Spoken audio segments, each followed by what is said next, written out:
کس کے جلوے کی جھلک ہے یہ اجالا کیا ہے؟ کس کے جلوے کی جھلک ہے یہ اجالا کیا ہے؟ ہر طرف دیدے حیرت زدہ تکتا کیا ہے؟ ہم ہیں ان کے وہ ہیں تیرے تو ہوئے ہم تیرے، اس سے بڑھ کر تیری سمت اور وسیلہ کیا ہے؟ صدقہ پیارے کی حیا کا نہ لے مجھ سے حساب، صدقہ پیارے کی حیا کا نہ لے مجھ سے حساب، بخش بے پوچھے لجائے کو لجانا کیا ہے؟ آج کی یہ محفل سواد اعظم اہل سنت و جماعت کی عالمگیر تحریک سنی دعوت اسلامی علن شریف کے زیر اہتمام عقائد اور اعمال کی اصلاح کے لیے انعقاد پذیر ہے۔ اللہ رب العزت مجھے آپ سب کو عمل خیر کی توفیق عطا فرمائے۔ جس آیہ کریمہ کی تلاوت کی گئی، اللہ رب العزت اس کے متعلق حق کہنے اور آپ سب کو حق سننے اور ہم سب کو حق پر عمل کرنے کی توفیق عطا فرمائے۔ بڑی خوبصورت اور نفیس گفتگو ہماری جماعت کے عظیم عالم دین حضرت علامہ جاوید اختر مصباحی صاحب سے آپ سماعت فرما رہے تھے، اور ان سے پیشتر بھی آپ نے لوگوں سے، بہت سارے علماء، مشائخ اور ہمارے مبلغین سے ان کے اپنے ملفوظات سماعت کیے ہوں گے۔ اللہ رب العزت سب کی خدمات کو قبول فرمائے، اور خصوصی میں جو ہے وہ آج کا خطاب جو ہونے جا رہا ہے، جو آج جن کے لیے آپ تشریف لائے ہیں، جنہیں سننے کے لیے، وہ ہم سب کے قائد ہمارے امیر حضرت العلام مولانا محمد شاکر علی نوری صاحب قبلہ تھوڑی دیر میں وہ تشریف لانے والے ہیں۔ جتنے وقت میں وہ تشریف لاتے ہیں، تھوڑی دیر میں کچھ شمع خراشی کا کام انجام دینے کے لیے بیٹھ گیا ہوں۔ اللہ رب العزت میرے بے جوڑ جملوں کو شرف قبولیت عطا فرمائے۔ جس آیہ کریمہ کی تلاوت کی گئی ہے وہ آیت مبارکہ ایسی ہے، یوں تو پورا قرآن ہی اپنے اندر اثر رکھتا ہے، بلکہ قرآن مقدس میں جتنی تاثیر ہے ایسی تاثیر کسی کلام میں نہیں ہے، اس لیے کہ وہ میرے اللہ کا کلام ہے، ہمارے رب کا کلام ہے۔ لیکن جس آیہ کریمہ کی تلاوت کی گئی ہے، جب یہ آیہ کریمہ پڑھی گئی تو حضرت سیدنا فاروق اعظم رضی اللہ تبارک و تعالیٰ جیسی ہستی آپ پر گشی طاری ہو گئی، یعنی بے ہوش ہو کر زمین پہ گر پڑے۔ جس آیہ کریمہ کی میں نے تلاوت کی ہے، حضرت عمر ابن خطاب امیر المومنین، غیظ المنافقین، امام المجاہدین سیدنا فاروق اعظم نے جب کسی کی زبان سے قرآن مقدس کی اس آیہ کریمہ کو سنا تو بے ہوش ہو کر زمین پہ گر پڑے، اور کئی دن تک کہ آپ پر بخار کی کیفیت رہی اور لوگ آپ کی عیادت کرتے رہے۔ اس آیہ کریمہ کا مطلب آخر کیا ہے؟ جس نے اس کو بے ہوش کر دیا، جس کے نام سے کیسر و کسریٰ کے تاجدار کانپتے ہو، اس آیہ کریمہ کا آخر مفہوم کیا ہے؟ جس نے اس کو بے ہوش کر دیا، جس کے ہوش ختم کر دیا، اللہ اکبر، جس کے نام سے، جس کے درے سے اپنے اور بیگانے سب کانپتے ہو، اس آیہ کریمہ کا مفہوم یہ ہے۔ میرا اللہ قرآن میں ارشاد فرماتا ہے، ان عذاب ربک لواقع، کہ بے شک تیرے رب کا عذاب واقع ہو کر کے رہے گا۔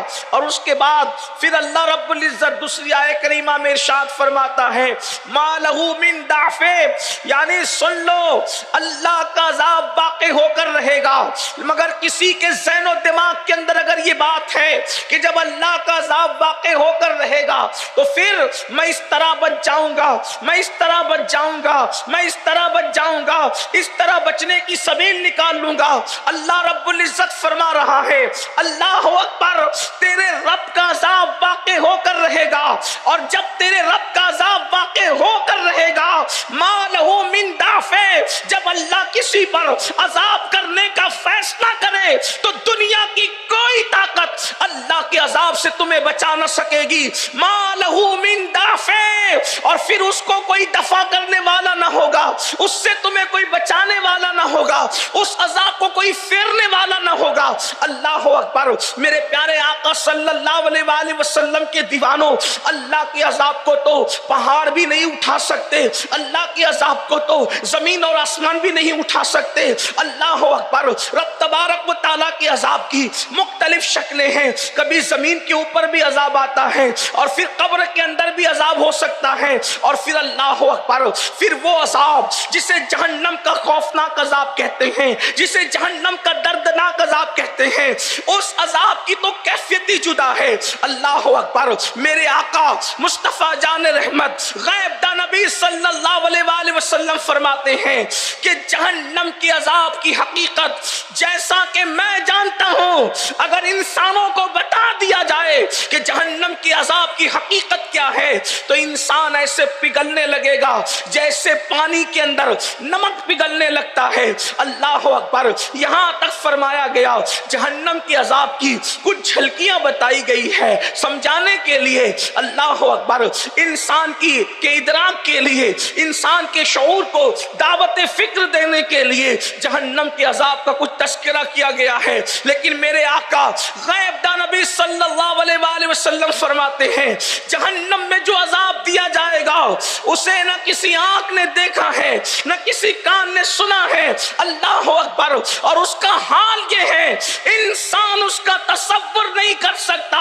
آئیے میرے آقا صلی اللہ علیہ وآلہ وسلم کے پیارے دیوانوں، بخاری شریف کی اس حدیث کا توجہ کرتے ہیں، اللہ کے حبیب غیب دا نبی صلی اللہ علیہ وآلہ وسلم جنہوں نے جہنم سے اپنی آنکھوں کو، میرے آقا علیہ السلام نے اپنی آنکھوں سے جہنم کو دیکھا، اپنی آنکھوں سے جہنم کو دیکھا، جہنم کا مشاہدہ کیا، وہ عالم ما کان و ما یکون، وہ غیب دا نبی فرماتے ہیں جہنم میں سب سے ہلکا عذاب، جہنم میں سب سے کم ترین عذاب، میں اپنے بھائیوں کی بھی اور بہنوں کی بھی خصوصی توجہ چاہتا ہوں، اللہ اکبر، دل کے کانوں سے اپنے نبی کا فرمان سنیں، یہ کسی سیاسی لیڈر کا محض ان کی کسی محض سیاسی لیڈر کی بات نہیں ہے، یا کسی خطیب کی اللہ اکبر خطابت کی اللہ اکبر شعلہ بیانی اور شعلہ مقالی نہیں ہے، بلکہ یہ اس رسول کا فرمان ہے جس کی زبان پر خدا کا کلام جاری ہوتا ہے، جو اپنی مرضی سے کبھی کلام بھی نہیں کرتے، ان کی زبان کی شان یہ ہے اللہ اکبر، وہ تو وہی کہتے ہیں جو اللہ کی طرف سے وحی کی جاتی ہے، وما ينطق عن الهوى ان هو الا وحی یوحى، زبان ان کی ہوتی ہے، کلام خدا بند قدوس کا ہوتا ہے۔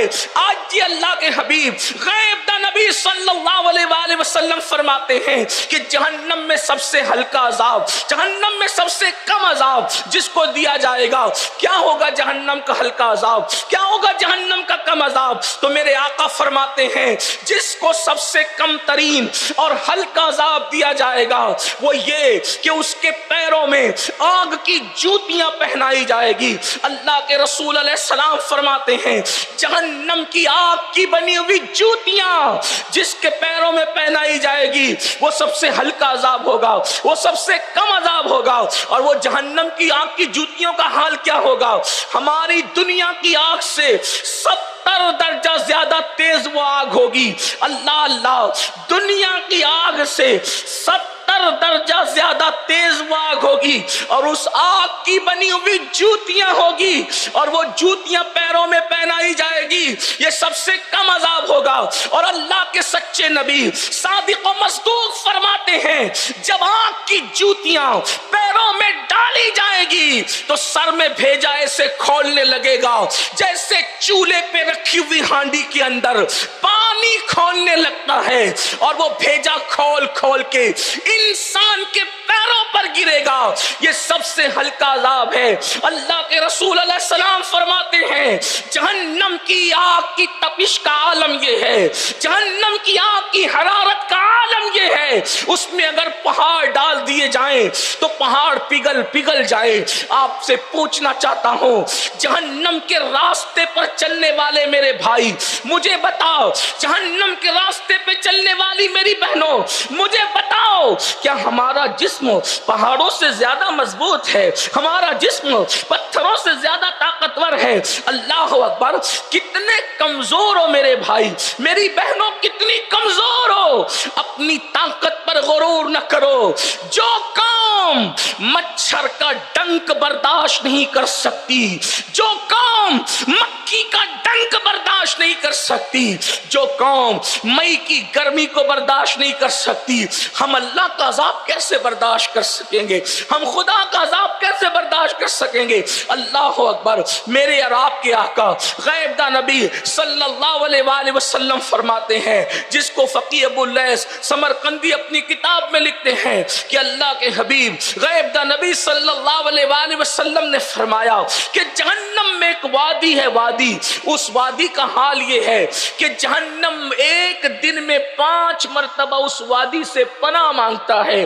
جہنم بھی اس وادی سے، یعنی جہنم کی مختلف وادیاں ہیں، جہنم کے مختلف طبقات ہیں۔ اللہ کے رسول علیہ السلام فرماتے ہیں جہنم میں ایک وادی ایسی ہے جس سے جہنم بھی ایک دن میں 5 مرتبہ پناہ مانگتا ہے، اور اس جہنم کی تپش کا عالم یہ ہے، اس جہنم کی وادی کا عالم یہ ہے، اس پہ پہاڑ ڈالے جائیں تو پہاڑ بھی پگھل جائیں۔ تو صحابہ کرام نے عرض کیا یا رسول اللہ صلی اللہ علیہ وآلہ وسلم، ہمارے ماں باپ قربان، جس وادی کے اندر پہاڑ پگھل جائیں اور اس وادی سے جہنم بھی ایک دن میں 5 مرتبہ پناہ مانگے، آقا اس وادی میں کس کو ڈالا جائے گا؟ اس وادی میں کس کو داخل کیا جائے گا؟ تو میرے اور آپ کے سچے نبی غیب داں نبی صلی اللہ علیہ وآلہ وسلم نے فرمایا اس میں 2 لوگوں کو داخل کیا جائے گا۔ اب ذرا توجہ سے سننا، گفتگو سامنے آتی ہے۔ کون سی وادی؟ جس سے جہنم خود بھی پناہ مانگے، ایک دن میں 5 مرتبہ پناہ مانگے، جس میں پہاڑ بھی پگھل جائیں۔ اس کے بارے میں آقا فرماتے ہیں وہ 2 لوگوں کا ٹھکانہ ہے، وہ 2 لوگوں کے لیے تیار کی گئی ہے۔ آقا ارشاد فرماتے ہیں نمبر 1 اس میں بے نمازی کو داخل کیا جائے گا۔ پہلے نمبر پر اس میں جو جائے گا وہ بے نمازی ہوگا۔ یاد رکھنا، ہمارے وہ بھائی خوش ہو رہے ہوں گے مولانا میں تو 5 وقت کی پڑھتا ہوں۔ یاد رکھنا علماء موجود ہے، یا یہ علماء کرام کے علمی مقام اور مرتبے کے سامنے میری کوئی حیثیت نہیں، میں ایک طالب علم ہوں، لیکن کسی اچھے عالم سے مسئلہ پوچھو، 5 وقت کی نماز پڑھ کر کوئی نمازی نہیں کہلاتا۔ کان کھول کے سننا، اس کی وجہ کیا ہے؟ 5 وقت کا نمازی ہے لیکن بیٹے کی شادی کے موقع پہ جان بوجھ کر نماز ترک کر دی، فقہا فرماتے اس کا شمار بھی بے نمازیوں میں ہوگا۔ 5 وقت کا نمازی ہے، کسی وقت تجارت کی مصروفیت میں 1 وقت کی نماز جان بوجھ کے چھوڑ دی، اس کا شمار بھی بے نمازی میں ہوگا۔ 5 وقت کا نمازی ہے، کسی مسجد کی مصروفیت کے اندر بلا عذر شرعی جو ہے 1 وقت کی نماز جان بوجھ کر کے ترک کر دی، اس کا شمار بے نمازی میں ہوگا۔ ایک بندہ 5 وقت کا نمازی ہے، سر میں درد ہے، بلا عذر شرعی جو ہے اس نے نماز کو ترک کر دیا، اس کا شمار بے نمازی میں ہوگا۔ آپ کہیں گے سر میں درد کی وجہ سے نماز نہیں چھوڑ سکتے، سن لو، اللہ کے رسول صلی اللہ علیہ وآلہ وسلم پر جب بخار کی اتنی شدت طاری ہوئی اور مرض وصال میں تھے کہ تب اللہ کے رسول علیہ السلام بظاہر چل نہیں سکتے تھے، بظاہر تو اللہ کے رسول علیہ السلام نے 2 صحابہ کے کندھوں کا سہارا لے کر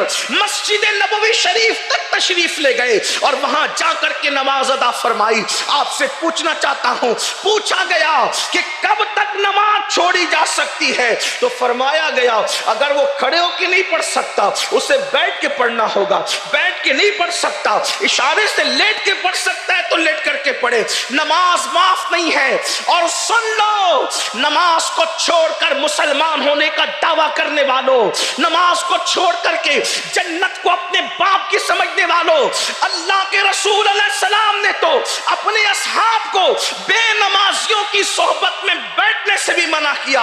آقا ارشاد فرماتے ہیں ابو ہریرہ رضی اللہ تعالیٰ عنہ سے، اے ابو ہریرہ بے نمازی کی صحبت میں نہ بیٹھا کرو، کیونکہ جہاں بے نمازی ہوتا ہے آسمان سے اس پر لعنت برستی رہتی ہے۔ اللہ اکبر، جس پر لعنت برس رہی ہو، جس پہ لعنت برس رہی ہو خدا کی۔ اب آپ مجھے بتائیں، مسلمان کہتے ہیں مولانا ہم پوری دنیا میں مارے جا رہے ہیں، پوری دنیا میں کاٹے جا رہے ہیں، پوری دنیا میں تباہ کیے جا رہے ہیں، پوری دنیا میں برباد کیے جا رہے ہیں۔ میں پوچھنا چاہتا ہوں جس پہ لعنت برس رہی ہو اگر وہ نہ پٹے گا تو کون پٹے گا؟ وہ نہ کٹے گا تو کون کٹے گا؟ وہ نہ تباہ ہوگا تو کون تباہ ہوگا؟ اس کا گھر نہ اجڑے گا تو کس کا اجڑے گا؟ جس نے خدا کے گھر کو ویران کیا اور اس کو خدا کی غیرت کا خیال نہ ہوا، پھر ان کے گھر نہ اجڑیں گے۔ آج مسلمان کو کیرم کلبوں کے لیے ٹائم ہے، آج مسلمان کو جوؤں کے اڈوں کے لیے ٹائم ہے، آج مسلمان کو کھیل اور کرکٹ کے لیے ٹائم ہے۔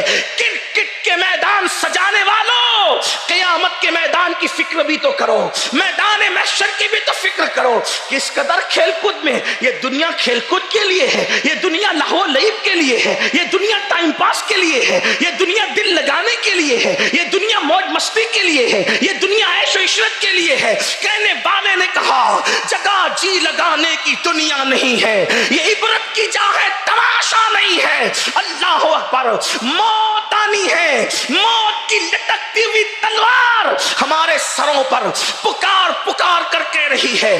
زنا کے اڈوں کو آباد کرنے والوں، شراب کے اڈوں کو آباد کرنے والوں، جوؤں کے اڈوں کو آباد کرنے والوں، موبائل کے نشے میں ڈوب کر رات و دن موبائل پر انگلیاں چلانے والوں، کبھی قبر کی بھی تو فکر کرو۔ جس وقت روح کا رشتہ جسم سے ٹوٹ جائے گا، اگر تم ڈاکٹر ہو ڈاکٹر نہیں رہو گے، مردہ کہلاؤ گے۔ اگر تم خطیب ہو خطیب نہ کہلاؤ گے، مردہ کہلاؤ گے۔ تم اللہ اکبر، تم اپنے وقت کے وکیل ہو، جج ہو، قاضی ہو، کوئی ہو، آپ کا کوئی منصب ہو، لوگ کیا کہیں گے؟ میت اٹھاؤ، میت کو نہلاؤ، میت کو لے جاؤ۔ ہائے ہائے کیا بے کسی اور بے بسی ہوگی۔ اللہ اکبر، میرے رب فرماتا ہے اپنی دولت پر غرور اور گھمنڈ کرنے والوں سن لو، اللہ ارشاد فرماتا ہے لا تنس نصیبک من الدنیا، دنیا سے اپنے نصیب کا مت بھولو۔ یعنی مفسرین کہتے ہیں دنیا سے سوائے کفن کے کچھ نہیں لے جاؤ گے، اور کفن بھی اگر اللہ راضی ہے تو کفن کفن ہے، اور اللہ ناراض ہے تو وہی کفن جہنم کی آگ بن جائے گا، وہی کفن جہنم کی چادر بن جائے گی۔ کیا حال ہے لوگوں کا، لوگ راتوں کی تنہائیوں میں پاپ کر رہے ہیں۔ اللہ اکبر، نمازوں کے لیے فرصت نہیں۔ کتنی سادگی سے مسلمان کہتا ہے مولانا ٹائم نہیں ملتا۔ بیوی کے لیے ٹائم ہے، بچوں کے لیے ٹائم ہے، دوست کے لیے ٹائم ہے، کھیل کود کے لیے ٹائم ہے، غیبت کے لیے ٹائم ہے، چغلی کے لیے ٹائم ہے، ہر برائی کے لیے ٹائم ہے۔ جس اللہ نے پوری زندگی دی، جس نے ٹائم کو پیدا کیا، اس اللہ کے لیے ٹائم نہیں ہے، اللہ کے لیے ٹائم نہیں۔ جس قوم کو اللہ کے لیے ٹائم نہیں، اس قوم کا کیا حال؟ اس لیے سن لو، آج جو چاہے کر لو، آج جو چاہے کر لو، اللہ کی عدالت قریب ہے، اللہ کے فیصلے قریب ہے۔ اور اللہ فرماتا ہے ان بطش ربک لشدید، تیرے رب کی پکڑ بڑی سخت ہے۔ جب فرعون کو پکڑتے ہیں تو دریا میں ڈبا کر مار ڈالتے ہیں۔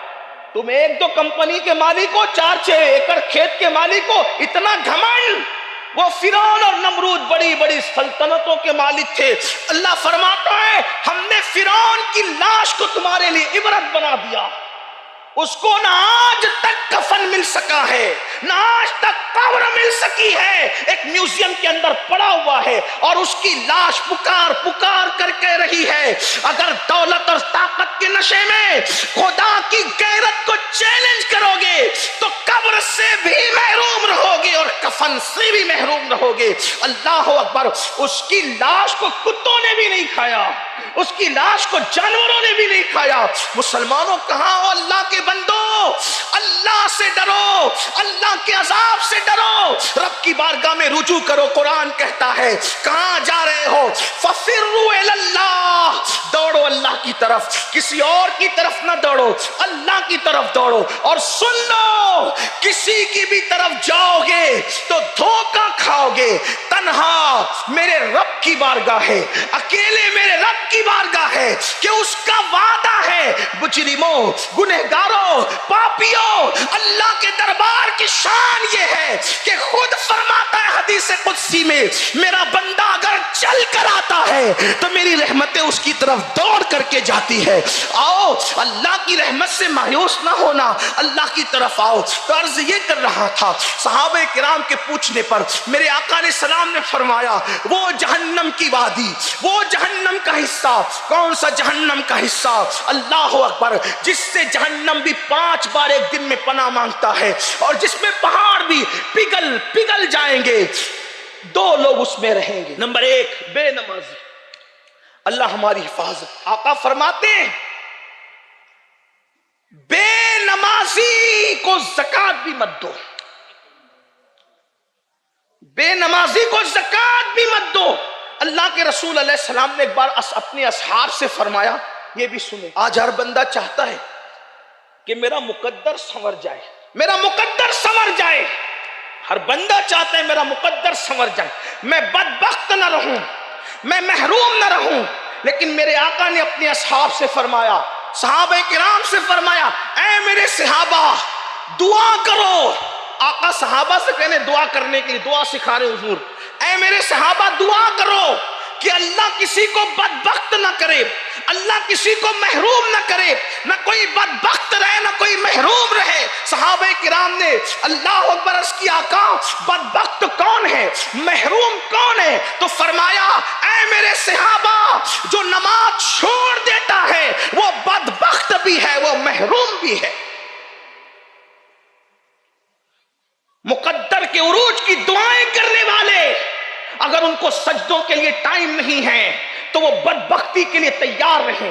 اور یہ میرے آقا نے فرمایا وہ بدبخت ہے, بدبختی اس کا مقدر ہے جس کی پیشانی میں سجدے کی تڑپ نہیں, وہ محروم ہے جس کی پیشانی میں سجدوں کی تڑپ نہیں. اپنے بچوں کا مقدر سنوارنا ہے تو نماز کی طرف آؤ, مسجدوں کو ویران نہیں, مسجدوں کو آباد کرو. اور دوسری طرف رخ کرتے ہیں تو آقا نے اس وادی کے لیے 2 لوگوں کا نام لیا, ایک بے نمازی اور نمبر 2 فرمایا حرام لقمہ کھانے والا. وہ بھی اسی حصے میں جاؤ جہاں بے نمازی ہوگا وہی لقمہ حرام کھانے والا بھی ہو. آج نماز تو پڑھتا ہی نہیں مسلمان, اور جو پڑھتے ہیں اور جو نہیں پڑھتے ان کا بھی حال معاذ اللہ الا ماشاء اللہ کم و بیش یکساں ہے. حرام سے کون بچتا ہے؟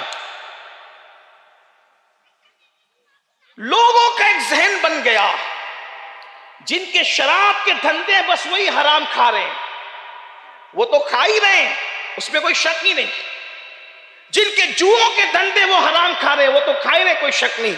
میرے بھائی کرانہ دکان پر اگر تو پھلی کا تیل بول کر اس میں ملاوٹ کر کے بیچتا ہے تو پوچھ اپنے علماء سے, یہ بھی تو حلال نہیں.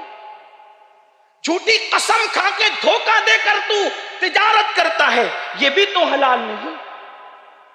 اور آج لوگ کہتے ہیں گھر گھر کی کہانی ہے. کیا گھر گھر کی کہانی؟ میری اولاد میری بے وفا ہے. میں کہتا ہوں کیوں بے وفا ہے؟ وہ کہا میں تربیت نہ کر سکا. میں نے کہا آج سے 100 سال پہلے والے تو اتنی یونیورسٹی میں نہیں پڑھتے تھے, تیرا بچہ تو یونیورسٹی کا پڑھا ہے, پھر کیسے وہ تیرا باغی ہے, وہ بے وفا ہے؟ کل تو ایک باپ تربیت کرتا تھا, آج تو 50 ٹیچر مل کے تربیت کرتے ہیں, نظر رکھتے ہیں, یہ سکھا رہے ہیں وہ سکھا رہے ہیں, کیا کیا سکھا رہے ہیں. پھر بے وفائی کیوں؟ اچھی طرح سننا اور دل کے کانوں سے سننا, اور ماں اور بہنوں کی بھی خصوصی توجہ.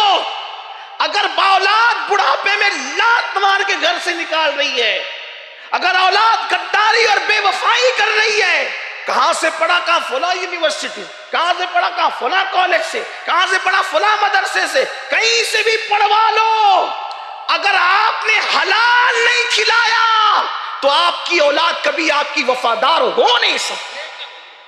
جس کے خون میں حرام چلا گیا ہو پھر اس کو کوئی علم آپ کا وفادار نہیں بنا سکے گا۔ اپنی اولاد کو اگر وفادار دیکھنا ہے ان کے لیے حلال کا انتظام کرو، ان کو حلال کھلاؤ۔ کیا ہو گیا؟ مسلمان اتنا گر چکا کہ اللہ اکبر 250 روپے کی چپل بیچنے کے لیے وہ اللہ کی جھوٹی قسم کھاتا ہے، 50 روپے کی پالک کی سبزی بیچنے کے لیے وہ اللہ کی جھوٹی قسم کھاتا ہے۔ اللہ فرماتا ہے میرے نام کو قسموں کا نشانہ نہ بناؤ۔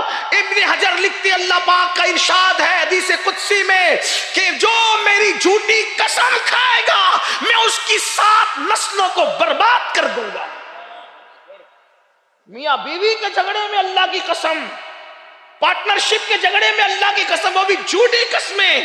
آج جھوٹی قسموں کو تو لوگ گناہ سمجھتے ہی نہیں، بلکہ سچی قسم کھانے سے بھی بزرگوں نے منع کیا، فرمایا سچی قسمیں بھی نہ اٹھایا کرو، کیونکہ بات بات پر قسم کھانے کی وجہ سے اللہ روزی سے برکت ختم کر دیتے۔ قسم بس جس پہ کھانا ہے زیادہ کھا سکتے ہو تو اپنے مذہب کی حقانیت پہ کھاؤ مسلمانوں، کیونکہ اپنے مذہب سے سچی بات کیا ہو سکتی؟ سب سے سچی حقیقت مذہب اسلام ہے، ان الدین عند اللہ الاسلام۔ اس پہ پھر قسم اٹھا لو، یہ بہت سچا مذہب ہے، لیکن اپنے آپس کے جھگڑے میں، چھوٹی چھوٹی باتوں میں، اور پھر بات تو دیکھو اپنے بچوں کے مستقبل سے پیار ہے کہ نہیں؟ کتنی نادانی کرے گا انسان تو، کس قدر نادانی کا شکار رہے گا مسلمان تو، تیری غفلتیں آخر کس معیار پر جا کر کے رکے گی، کس گراف پر جا کر کے رکے گی؟ کتنا گراف گرائے گا، کتنا معیار گرائے گا؟ اللہ اکبر۔ اللہ فرمائے کہ میں تیری 7 پشتوں کو تباہ کروں گا اگر تو جھوٹی قسم کھائے گا۔ مسلمانوں کچھ خیال ہے کہ نہیں اپنے بچوں کے مستقبل کا، اپنی اولاد کے مستقبل کا، اپنے پوتا پوتی کے مستقبل کا؟ اللہ اکبر۔ تو میرے آقا اور ہم سب کے آقا و مولا مصطفیٰ جان رحمت صلی اللہ علیہ وآلہ وسلم فرماتے ہیں بے نمازی اس میں ہوگا جس میں پہاڑ بھی پگھل جائیں گے، اور جس سے 5 بار جہنم بھی پناہ مانگتا ہے اس وادی میں بے نمازی ہوگا اور حرام لقمہ کھانے والا۔ اور یاد رکھیے حرام کی مختلف شکلیں ہیں، جیسے جوا بھی حرام ہے۔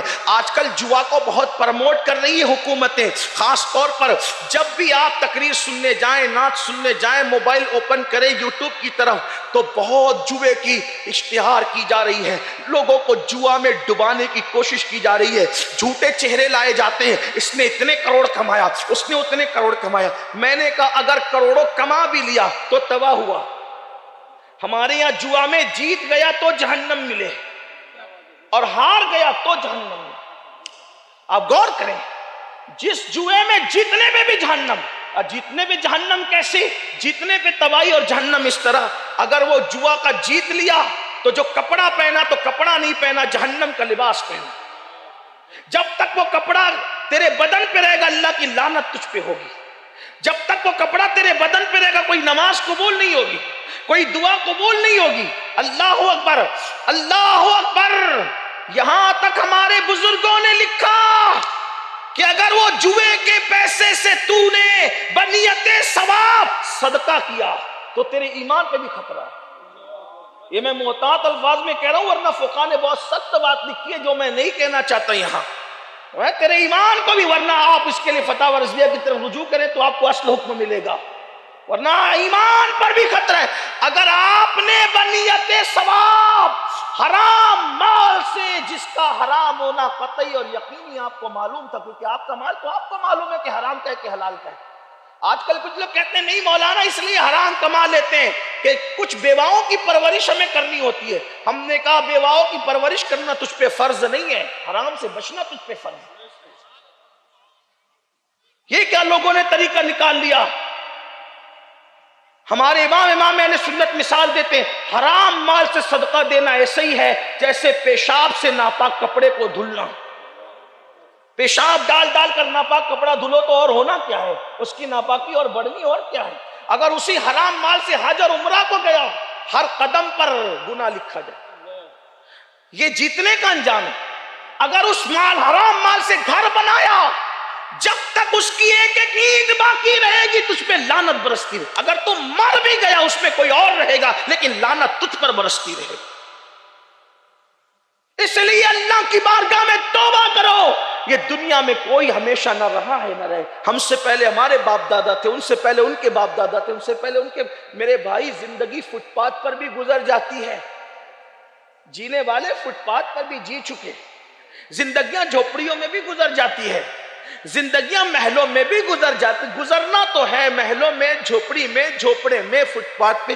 اگر اللہ رب العزت نے حلال ذریعے سے جو ہے وہ تمہیں اتنا نہیں عطا فرمایا کسی حکمت کے تحت، تو حرام کی طرف رخ نہ کرو، صبر کرو. صبر اس لیے کہ اگر اس پہ صبر کرو اور حلال کے لیے حلال راستے سے کوشش کرو، مالدار بننے کی کوشش کرو. یہ نہیں کہتا کہ ہاتھ میں ہاتھ دھر کے بیٹھ جاؤ، مالدار بنو. ہمارا مذہب مالدار بننے کی بات کرتا ہے، کیونکہ ہمارے آقا علیہ الصلوۃ والتسلیم کے فرمودات کی روشنی میں ہمارے بزرگوں نے یہ لکھ دیا ہے کہ غربت کبھی کبھی انسان کو کفر تک لے جاتی ہے. محنت کرو، ٹائم نکالو، اور یاد رکھنا جو محنت کرتے ہیں اللہ انہیں نوازتا ہے. اسے نوازنے کے انداز آتے ہیں، لیکن محنت کرو، کاوشیں کرو، کوششیں کرو. لیکن ہزار محنت کے باوجود اگر کام نہیں چل رہا ہے تو پھر حرام کی طرف رجوع نہ کرو. میں ماؤں اور بہنوں سے بھی کہتا ہوں، آج کل عورتوں کے شوق بھی بڑھ گئے، مردوں کے شوق بھی بڑھ گئے. شاید حرام کام کے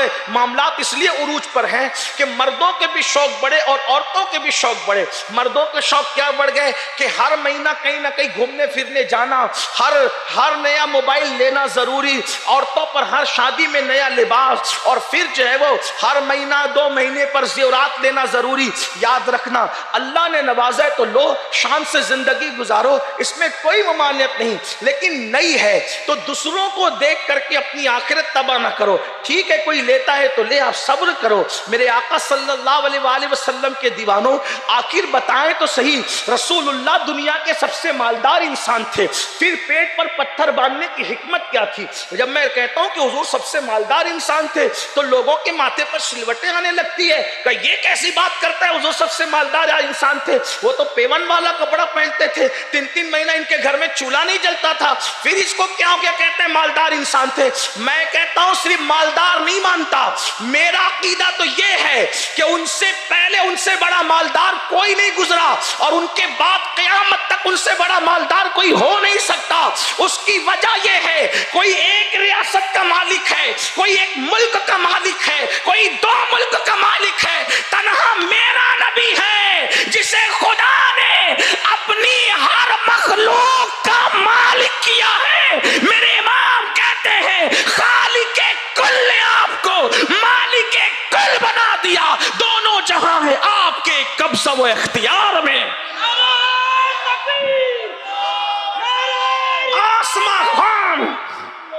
آسماں خان، زمین خان، زمانہ مہمان، صاحب خانہ لقب کس کا ہے؟ تیرا. میں تو مالک ہی کہوں گا کہ وہ مالک کے حبیب یعنی محبوب و محب میں نہیں، میرا تیرا. کون دیتا ہے دینے کو منہ چاہیے، دینے والا ہے سچا ہمارا نبی. میرے کریم سے گر قطرہ کسی نے مانگا، دریا بہا دیے ہیں، در بے بہا دیے ہیں، اور دھارے چلتے ہیں عطا کے، وہ ہے قطرہ تیرا. تارے کھلتے ہیں سخا کے، وہ ہے ذرہ تیرا. اور مالک کونین ہے، گو پاس کچھ رکھتے نہیں، 2 جہاں کی نعمتیں ہیں ان کے خالی ہاتھ میں. یہاں بھی لوگ کہتے ہیں کہ دیکھو خالی ہاتھ میں نعمتیں کیسے ہو سکتی ہے؟ وہ اعلیٰ حضرت ہے بچو، اعلیٰ حضرات. ہاں، ان کی شاعری بھی سمجھنا سب کی اوقات نہیں. ہاں، یہ بات یاد رکھیں، اس لیے کہ وہ غالب اور اقبال نہیں ہے. غالب اور اقبال اپنے فن کے امام ہو سکتے ہیں، لیکن میرا امام عشق کا امام ہے، عشق محبت کا.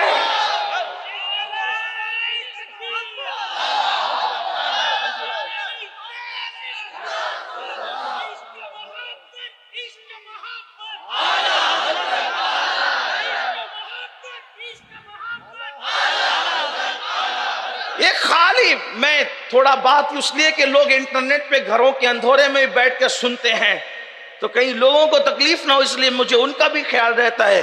دو جہاں کی نعمتیں ہیں ان کے خالی ہاتھ میں. تو آپ نے چونکہ اردو ہے، یہ تو اردو کی زمین ہے. ہمارے سرکار قطب دکن، بلند پرواز، شہباز دکن، آبروئے دکن، شان دکن، آنے دکن، بانے دکن، جس کے قدموں نے دکن کو معراج عطا کی، وہ خواجہ بندہ نواز کے سودراز، جنہوں نے اردو کو دودھ پلا کر کے پروان چڑھایا. اردو زبان کی سب سے پہلی کتاب اگر کوئی لکھ رہا ہے تو وہ سرکار بندہ نواز کے سودراز کی ذات. یا اردو میں بات کرنا کون سا مشکل کام ہے؟ میں تو لوگوں کو اپنے ذوق کے مطابق کہتا ہوں کہ دکن میں دودھ پلایا گیا، دکن میں دودھ پلایا گیا اور مخدوم سمنانی جیسی شخصیت کی آگوش میں پالا گیا. ہاں، تب کہیں جا کر لکھنؤ اور دلی کے اندر عالم شباب اردو کا نظر آیا. اور لوگ کہتے ہیں اردو مٹا دیں گے. ہم نے کہا مٹا کے دکھا دو. انقلاب کا نعرہ بھی اردو میں ہے اور بغیر انقلاب کے نعرے کے ملک کو آزاد نہیں ہوا ہے. ارے جن ولیوں کے بیٹھے ہوئے اونٹوں کو کوئی اٹھا نہ سکا تو ان کی بنائی ہوئی اردو کو کوئی کیسے مٹا سکتا ہے؟ اس لیے آپ بھی تھوڑا اردو کے قریب آئے. دو جہاں کی نعمتیں ہیں ان کے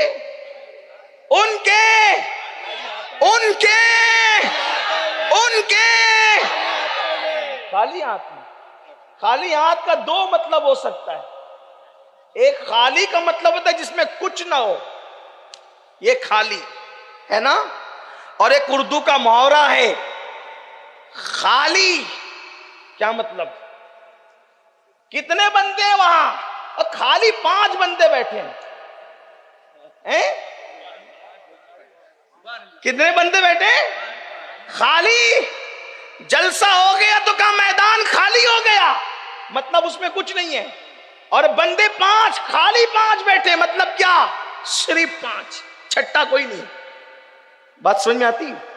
ایک معنی خالی کا اس میں کچھ نہیں اور ایک معنی خالی کا 5 نہیں میرے بھائی، صرف، اونلی، صرف. خالی کا ایک مطلب کیا ہوتا ہے؟ صرف. کیا مطلب؟ آج تقریر علن شریف میں مقرر خصوصی کی حیثیت سے صرف امیر سنی دعوت اسلامی کریں گے. مطلب اس کو اگر کہا جائے تو کیسے کہیں گے؟ خالی امیر سنی دعوت اسلامی کی تقریر ہوگی آج، خصوصی تقریر. خالی کیا مطلب؟ صرف. اتنا سمجھانے میں کچھ کامیاب ہو گیا؟ ہاں. اب سنیں، مالک کونین ہے، گو پاس کچھ رکھتے نہیں، دو جہاں کی نعمتیں ہیں ان کے خالی ہاتھ میں. یعنی دو جہاں کی نعمتیں کسی اور کے پاس نہیں ہے، جس کے پاس ہے وہ صرف اور صرف محمد رسول اللہ کی ذات. دو جہاں کی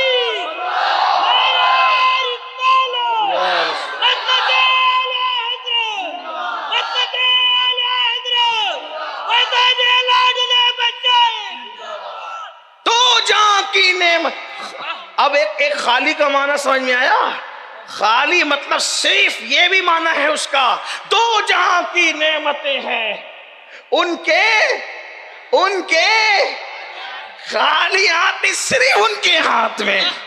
دو جہاں کی نعمتیں ہیں ان کے خالی ہاتھ میں. کیوں؟ اس لیے کہ کون دیتا ہے دینے کو منہ چاہیے، دینے والا ہے سچا ہمارا نبی. تارے چلتے ہیں عطا کے، وہ ہے قطع قطرہ تیرا، تارے کھلتے ہیں سکھا کے، وہ اے ذرہ تیرا۔ تو بات دور نکل گئی، عرض یہ کر رہا تھا میرے پیارے آقا صلی اللہ علیہ وآلہ وسلم کے پیارے دیوانوں، حرام سے بچو، حلال کی طرف محنت کرو۔ اور رسول اللہ صلی اللہ علیہ وآلہ وسلم اپنے دور کے نہیں بلکہ ہر دور کے سب سے بڑے مالدار تھے، لیکن یاد رکھنا حضور کے پاس لاکھوں کی آمدنی ہوتی تھی، صبح آتا تھا شام تک سب جو ہے وہ لٹا دیتے تھے، سب تقسیم کر دیتے تھے، اور اپنے پیٹ پہ پتھر اس لیے باندھا کیونکہ اگر پتھر نہ باندھتے تو ہو سکتا ہے کوئی غریب کو کوئی تانا دیتا کہ تو رسول اللہ کے طریق پہ نہیں، تو بھوکا مر رہا ہے، اللہ تجھ سے ناراض ہے کیونکہ تیرے پیٹ پہ پتھر ہے، تو فاقہ کر رہا ہے، تیرے بدن پہ پیون والا کپڑا ہے۔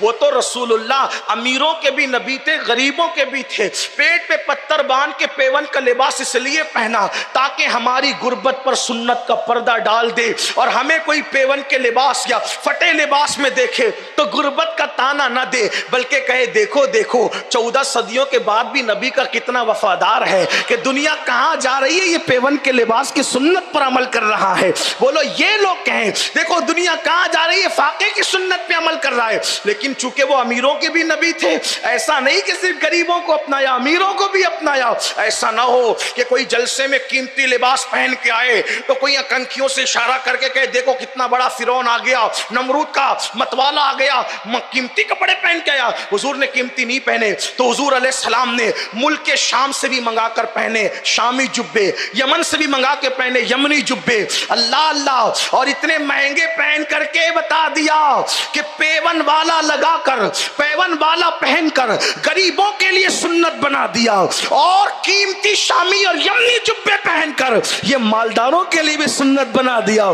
یہ صبر کر کے ثواب حاصل کرے، یہ قیمتی پہن کے شکر کر کے ثواب حاصل کرے، وہ دونوں کے نبی ہیں۔ تو میرے آقا علیہ الصلوۃ والتسلیم کے پیارے دیوانوں، عرض یہ کر رہا تھا حرام لقمے کی طرف نہ جاؤ، اولاد نافرمان ہوگی۔ ماں اور بہنوں سے کہتا ہوں اپنی خواہشات کو کنٹرول کرو، کوئی ضروری نہیں ہے میری بہنوں زیورات میں لدی رہو، یاد رکھنا زیور کی کوئی حیثیت نہیں ہے، اصل حیثیت حیا کی ہے، اصل حیثیت تقوی کی ہے، اصل حیثیت پرہیزگاری کی ہے۔ اللہ اکبر۔ اور مردوں سے کہتا ہوں میرے بھائیوں، دوستوں کے پاس اگر کوئی قیمتی موبائل دیکھو، کوئی ضروری نہیں کہ اس کو دیکھ کے ہم بھی خریدیں، جتنی چادر ہے اتنا ہی پیر پھیلاؤ، بلکہ ترقی کے معاملے میں اپنے نیچے والے کو دیکھو، اپنے اوپر والے کو مت دیکھو۔ خواہشات بڑھتی ہے، حرام کام کا جذبہ بڑھتا ہے، پھر آدمی جھوٹ بول کے بھی کماتا ہے، چوری کر کے بھی کماتا ہے، ڈکیتی کر کے بھی کماتا ہے۔ اور یہ بھی یاد رکھنا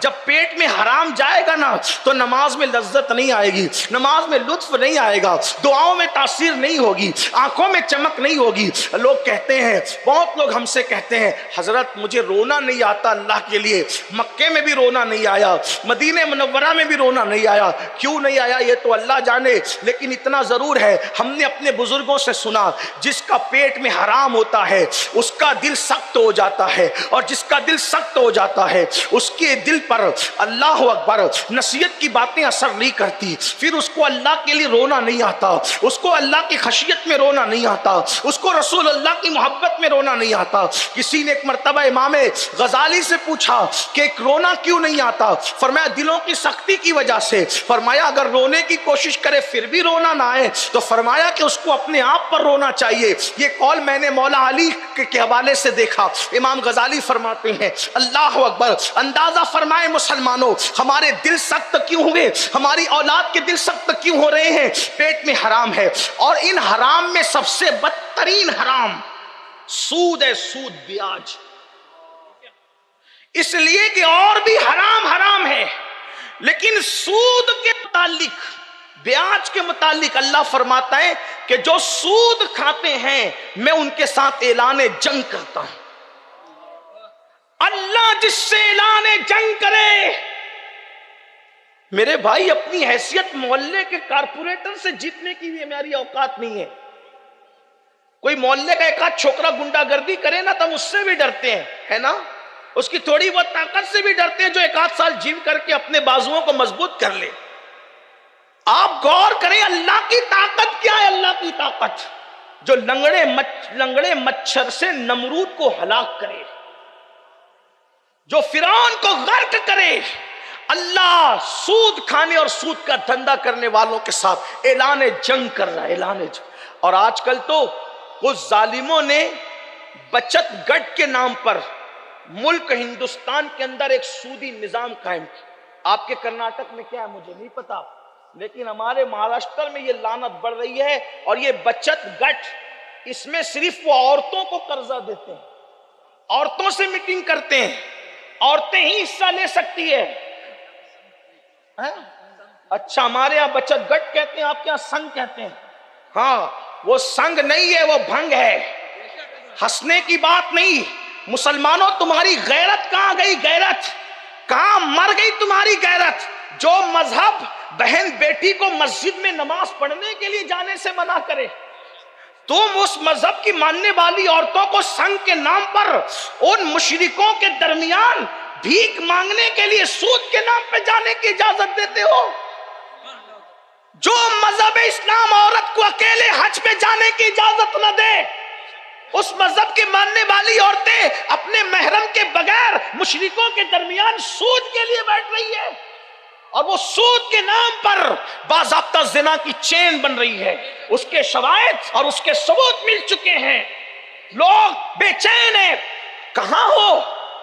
سب کچھ پیسہ ہی ہے، سب کچھ دولت ہی ہے، سب کچھ مال ہی ہے۔ قرآن کہتا ہے الہاکم التکاثر حتی زرتم المقابر، ہلاک کر دیا تم کو مال کی محبت نے، یہاں تک کہ تم قبر کے گڑھے میں پہنچ گئے۔ ارے اگر پیسے نہیں ہیں، محنت کرو، اپنی عورتوں کو بھیجو مشرکین کے پاس، منکرین کے پاس، دشمنان دین کے پاس، اور وہ سود پہ پیسے دے رہے اور صرف عورتوں کی میٹنگ کرتے ہیں، اس میں مردوں کی شرکت نہیں ہوتی۔ مرد اس لیے مجبور ہیں کیونکہ وہ تو جوا کھیل رہا ہے دن بھر، اس نے بیوی کو بھیج دیا، بے غیرت بے شرم نے۔ بھائی دن بھر موبائل میں لگا ہوا، اس لیے بہن کو بھیج دیا، کما نہیں رہا ہے، شراب پی رہا ہے، مستیاں کر رہا ہے، عیش کر رہا ہے، اور گھر کی عورتوں کو اجنبیوں کے پاس۔ ہمارا مذہب تو اکیلی عورت کو مولانا اور پیر کے ساتھ بھی بیٹھنے کی اجازت نہیں دیتا۔ یہ مولانا پیر اور تو چھوٹی چیز ہے، میرے نبی نے فرمایا اگر داؤد جیسا مرد ہو اور مریم جیسی عورت ہو اور دونوں اکیلے بیٹھے تو میں ان کو بھی اجازت نہیں دیتا۔ اس روایت کو ابن الجوزی نے اپنی کتاب میں لکھا۔ حالانکہ نہ داؤد علیہ السلام نہ مریم کے ساتھ بیٹھیں گے اور نہ ایسا کوئی ہوگا، لیکن یہ سمجھانے کے لیے بات کہی جاتی ہے۔ داؤد جیسا مرد ہو اور مریم جیسی عورت، جس خاتون کو کی طہارت قرآن بیان کر رہا وہ مریم سلام اللہ علیہا، اور داؤد معصوم ہے۔ حضرت داؤد علیہ السلام اللہ کے پیغمبر ہے، معصوم ہے۔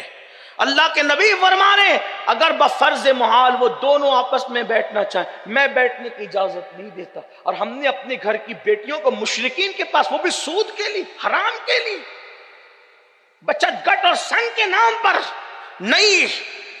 اپنی غیرت کو زندہ کرو، محنت کرو، کاوشیں کرو، حرام پر نہیں۔ اور سود کیا ہے؟ اللہ کے رسول علیہ السلام فرماتے ہیں جس نے سود کا ایک لقمہ کھایا گویا اس نے اپنی ماں کے ساتھ 36 مرتبہ زنا کیا۔ کہاں ہے غیرت؟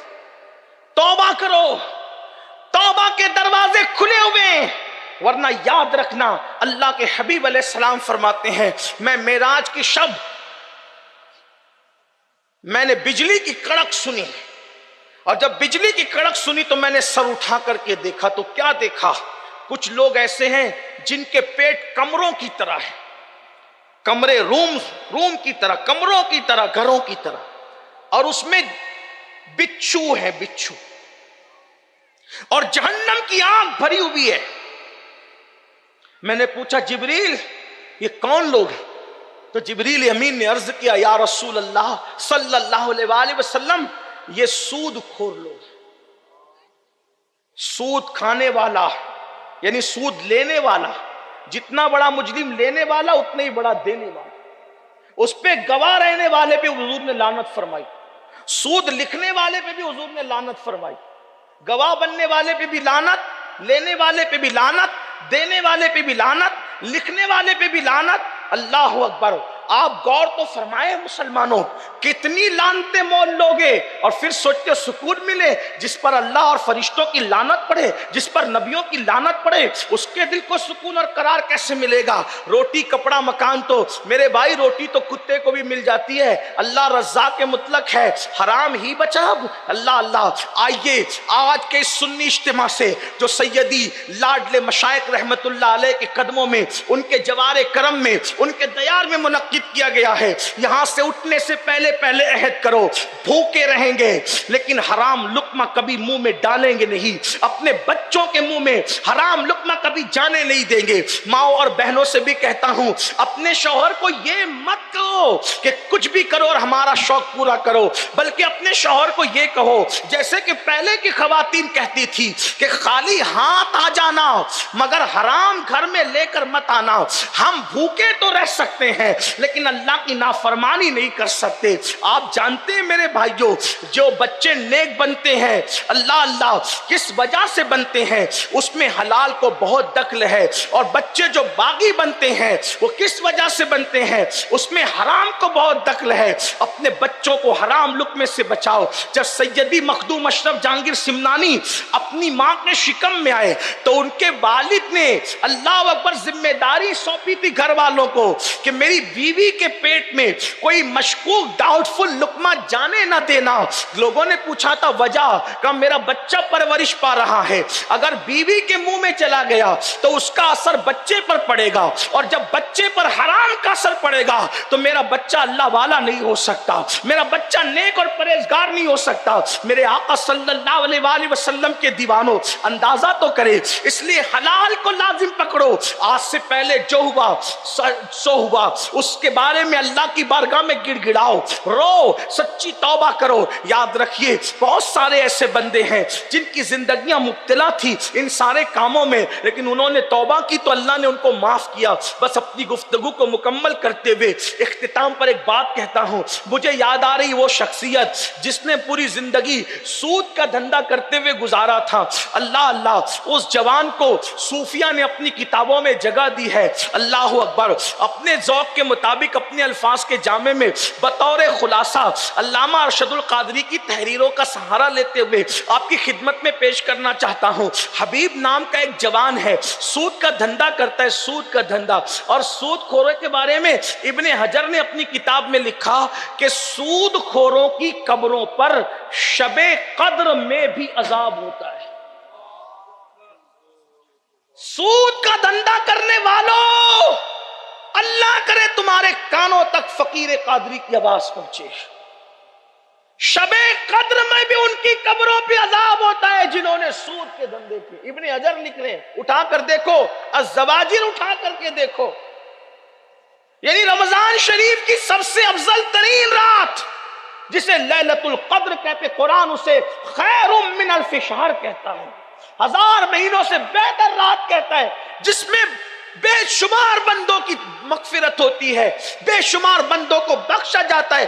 اس رات میں بھی سود خوروں پر عذاب دیکھا گیا۔ ابن حجر لکھ رہے ہیں، اگر آپ کو یقین نہیں آتا زواجر جا کر کے اٹھا کر کے پڑھو۔ حضرت ابن حجر نے لکھا کہ میں نے خود عذاب ہوتے ہوئے دیکھا، میں نے عذاب ہوتے ہوئے خود دیکھا، لیکن توبہ ہر چیز کا حل ہے، توبہ ہر چیز کا حل ہے۔ میرے آقا فرماتے ہیں گناہ سے توبہ کرنے والا ایسا ہے جیسے اس نے گناہ کیا ہی نہیں۔ تو ہمارے صوفیہ اپنی کتابوں میں لکھتے ہیں حبیب نام کا ایک سود خور تھا اور سود کا دھندا اس کا چلتا تھا۔ ایسا ہوا کہ جب اللہ کسی کو راہ دکھانا چاہتا ہے تو اس کے لیے رستے بنا دیتا ہے، بہانے بنا دیتا ہے۔ ایک دن صبح کو حبیب اپنے گھر سے نکلے اور نکلنے کے بعد جیسے ہی وصولی کرنے جا رہے تھے سود کی، تو ننھے چھوٹے چھوٹے بچے محلے میں کھیل رہے تھے۔ کھیلتے ہوئے بچوں نے حبیب کو آتے دیکھا تو کسی نے کہا ہٹو ہٹو،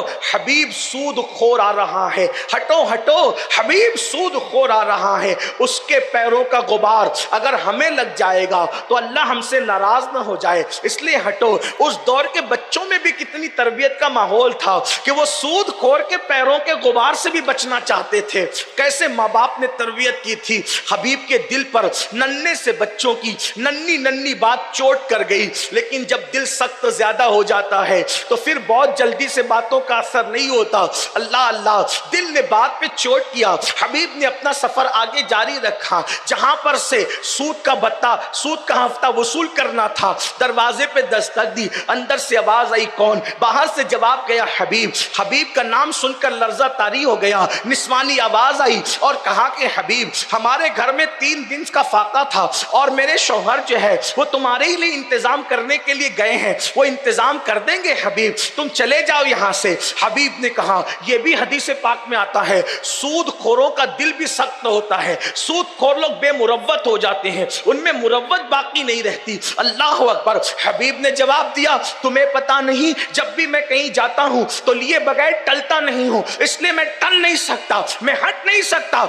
ورنہ اتنا چلاؤں گا کہ آس پڑوس سب کو پتا چل جائے گا کہ شرافت کی چادر اوڑے ہوئے لوگ بھی مجھ سے سود لے کر کے، سود کے نام پر پیسے لے کر کے جاتے ہیں، سود کے حوالے سے پیسے لے کر کے جاتے ہیں۔ اس خاتون نے کہا، اللہ کا واسطہ ایک کام کرو، انتظام ہو جائے گا تو دے دیں گے، ابھی سرے دست ایک کام کرو، ہمارے گھر میں 3 دن کا فاقہ تھا، قرض کے طور پر بکری کا سر اور بکری کے پائے مانگ کر کے لائے تھے، قرض کے طور پہ مانگے گئے تھے، ابھی پکے نہیں ہے، ایک کام کرو یہ بھی اٹھا لے جاؤ سود کے اندر، اور ہم جب آئیں گے پیسے تو دے دیں گے۔ حبیب نے کہا، لاؤ دے دو۔ بکری کا سر اور پیر لے کر حبیب گھر کو چلے، گھر پہ آئے، بیوی سے کہا پکاؤ، مست کھائیں گے۔ ہانڈی پہ جب پائے پکنے لگے اور بکری کا سر پکنے لگا، خوشبو اٹھی، کوئی مرد درویش آیا، دستک دی، دروازہ کھلا، حبیب نے دروازہ کھولا، دروازہ کھول کر کے فقیر نے کہا، کیا خوشبو تیرے کھانے کی آ رہی ہے، مجھے بھی دے دے۔ حبیب نے اس کو پلٹ کر کہا، اگر میں یہ سر اور پائے تجھے دے دوں گا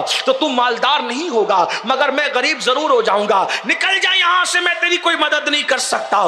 ہر فقیر مانگنے نہیں آتا، کچھ فقیر بھکاری ہوتے ہیں، لیکن کچھ فقیر دینے آتے ہیں، وہ بھکاری نہیں ہوتے، ان کی فا میں فقر ہوتا ہے، ان کی قاف میں قناعت ہوتی ہے، ان کی یا میں یاد الہی ہوتی ہے، ان کی راہ میں رب سے رشتہ استوار رہتا ہے، وہ ایسے فقیر ہوتے ہیں، یعنی وہ محمد الرسول اللہ کے فقیر ہوتے ہیں۔ اللہ اکبر۔ آنے والے نے دل پہ چوٹ دی، صرف دروازے پہ دستک نہیں، دل پہ چوٹ دی۔ حبیب، وہ دن نہیں آیا کہ تو توبہ کر کے اللہ کی طرف پلٹ جائے، موت قریب ہے، موت کی تلوار سر پہ لٹک رہی ہے، کب تک جرم کرے گا، اللہ کی نافرمانی کرے گا، کب تک خدا سے بغاوت کرے گا، پلٹتا کیوں نہیں؟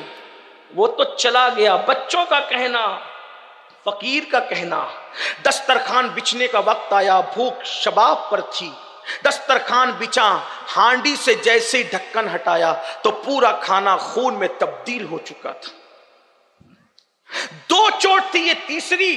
بیوی نے کہا، میں نے کہا نا، کتنا ظلم کرو گے، کتنی زیادتی کرو گے، کیوں نہیں پلٹ جاتے، کیوں نہیں بدل جاتے؟ یہ سارے حالات ہیں۔ حبیب کا دل پلٹ گیا، دل میں خیال آیا، اب میں نے سب چھوڑ کر توبہ کرنی، توبہ میں مکاری نہیں کرنا، ورنہ اللہ فرماتا ہے بندے میرے ساتھ مذاق نہ کر، جو سچ توبہ کے نام پہ ڈھونگ رچاتے، اللہ فرماتا ہے میرے ساتھ مذاق نہ کر، سچی توبہ کرو، ایسی توبہ کہ دوبارہ اس رستے نہ جانا، دوبارہ پھر کتنا ہی سونا ابلے اس کی طرف تک کے نہ دیکھنا، دوبارہ پھر اس راستے کا تصور نہیں کرنا۔ حبیب نے سوچا میں نے توبہ کرنی، دل میں خیال آیا کہاں توبہ کروں، کوئی اللہ والے کا ہاتھ مل جائے، کسی اللہ والے کا سہارا مل جائے۔ خوش نصیبی تھی کہ ان دنوں حضرت سیدنا امام حسن بصری کی ولایت کے ڈنکے بج رہے تھے۔ حبیب نے سوچا چلو حسن بصری کے پاس چلتے ہیں، مولائے کائنات کے ڈائریکٹ مرید اور ڈائریکٹ خلیفہ ہیں، مولا علی کے مرید و خلیفہ ڈائریکٹ ہیں۔ اللہ اکبر، اللہ اکبر۔ حبیب گئے تو دیکھا کہ محفل سجی ہے اور امام حسن بصری اپنی محفل میں لوگوں کو نصیحت کر رہے ہیں، نصیحت کرتے کرتے کہتے لوگوں توبہ کر لو، لوگوں توبہ کر لو، کتنے بھی پاپیوں توبہ کر لو،